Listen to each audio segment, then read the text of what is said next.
ഏത് ബിസിനസ്സിലും ചെറുതായാലും വലുതായാലും ബിസിനസ് ഉടമയെ കൂടാതെ ബിസിനസ് ഓണറെ കൂടാതെ ജോലിക്കാരുണ്ടാവും. ഈ ജോലിക്കാരെ അവരുടെ പ്രകടനം മികച്ചതാക്കുന്നതിന്, ഏറ്റവും മികച്ച പ്രകടനം അവർ പുറത്തെടുക്കുന്നതിന് വേണ്ടിയിട്ട് സമയാസമയങ്ങളിൽ അവരുടെ പ്രകടനത്തെ പറ്റിയിട്ട് അവർക്ക് ഫീഡ്ബാക്ക് കൊടുത്തുകൊണ്ടിരിക്കണം. ഈ ഫീഡ്ബാക്ക് കൊടുക്കുന്നതിൽ പാളിച്ച വന്നു കഴിഞ്ഞാൽ തീർച്ചയായിട്ടും അവരുടെ പ്രകടനം താഴോട്ട് പോകാനുള്ള സാധ്യത കൂടുതലാണ്. ഈ ഫീഡ്ബാക്ക് കൊടുക്കുന്നു എന്ന് പറഞ്ഞു. ഫീഡ്ബാക്ക് കൊടുക്കുന്നതിൽ 2 കാര്യങ്ങളാണ് ആദ്യമായി ശ്രദ്ധിക്കാനുള്ളത്. ഒന്ന്, പോസിറ്റീവ് ഫീഡ്ബാക്ക് കൃത്യമായിട്ട് കൊടുക്കണം.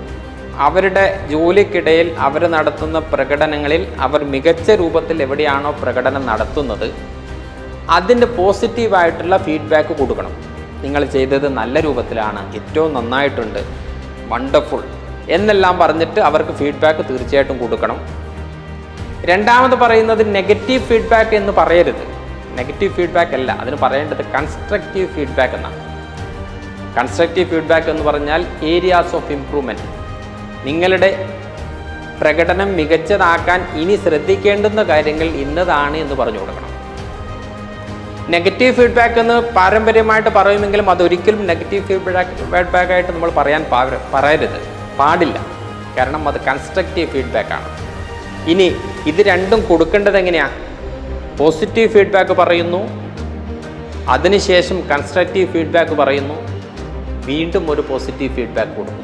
ഇതിനാണ് സാൻഡ്വിച്ച് മെത്തേഡ് എന്ന് പറയുക. ഈ സാൻഡ്വിച്ച് മെത്തേഡിലൂടെ ഒരാൾക്ക്, ഒരു എംപ്ലോയിക്ക് ഫീഡ്ബാക്ക് കൊടുക്കുകയാണെങ്കിൽ തീർച്ചയായിട്ടും അത് കമ്പനിയുടെ ഉന്നമനത്തിന് വേണ്ടിയിട്ട് ഈ ജീവനക്കാരൻ അദ്ദേഹത്തിൻ്റെ പ്രകടനം മികച്ചതാക്കാൻ അദ്ദേഹത്തെ പ്രാപ്തനാക്കും, അദ്ദേഹത്തെ പ്രേരിപ്പിക്കും എന്നുള്ളതാണ് സത്യം. ഇനി 3 കാര്യങ്ങൾ കൂടി ശ്രദ്ധിക്കാനുണ്ട് ഫീഡ്ബാക്ക് കൊടുക്കുമ്പോൾ. ഒന്ന്, ഫീഡ്ബാക്ക് കൊടുക്കുമ്പോൾ കൺസ്ട്രക്റ്റീവ് ഫീഡ്ബാക്ക് ആയി കഴിഞ്ഞാലും പോസിറ്റീവ് ഫീഡ്ബാക്ക് ആയി കഴിഞ്ഞാലും സ്പെസിഫിക് ആയിരിക്കണം. ഏതെങ്കിലും പറയരുത്. പകരം ഇന്ന കാര്യത്തിൽ ഇന്നതാണ് പോസിറ്റീവ്, ഇന്നതാണ് കൺസ്ട്രക്റ്റീവ്, ഇന്ന് സ്പെസിഫിക് ആയിട്ട് പറയണം. രണ്ടാമത്തത്, ടൈംലി പറഞ്ഞു കൊടുക്കണം. ഒരു സംഗതി കഴിഞ്ഞ് എത്രയോ കാലങ്ങൾക്ക് ശേഷം ഫീഡ്ബാക്ക് കൊടുക്കുന്നതിന് പകരം എപ്പോഴാണോ അതിന് ഫീഡ്ബാക്ക് കൊടുക്കേണ്ടത് എന്നുള്ള ശരിയായ സമയം, ആ സമയത്ത് തന്നെ കൊടുക്കണം. കുറേ കാലങ്ങൾക്ക് ശേഷം കൊടുക്കുകയാണെങ്കിൽ അത് ഫീഡ്ബാക്ക് അല്ല, അത് പോസ്റ്റ്മോർട്ടമായിട്ട് മാറും. അങ്ങനെ ആവരുത്, ടൈംലി കൊടുക്കണം. ദെൻ മൂന്നാമത്തത്, ഒബ്ജക്റ്റീവ് ആയിരിക്കണം, ഇമോഷണലാവരുത്. വല്ലാതെ ദേഷ്യപ്പെടുകയോ വല്ലാതെ കയർക്കുകയോ അല്ലെങ്കിൽ ഇമോഷണലായിട്ട് ഡിസ്റ്റർബ്ഡായിട്ട് ആ ഡിസ്റ്റർബൻസ് എംപ്ലോയീസിന് കൂടി കൊടുക്കുന്ന രൂപത്തിലോ ഉള്ള ഇമോഷണൽ ഫീഡ്ബാക്കും കൊടുക്കുവാൻ പാടില്ല. ഈ പറഞ്ഞ കുറേ കാര്യങ്ങളിൽ ഏറ്റവും നിർബന്ധമായിട്ട് ഓർമ്മിച്ച് വെക്കേണ്ടത് ഈ സാൻഡ്വിച്ച് മെത്തേഡാണ്.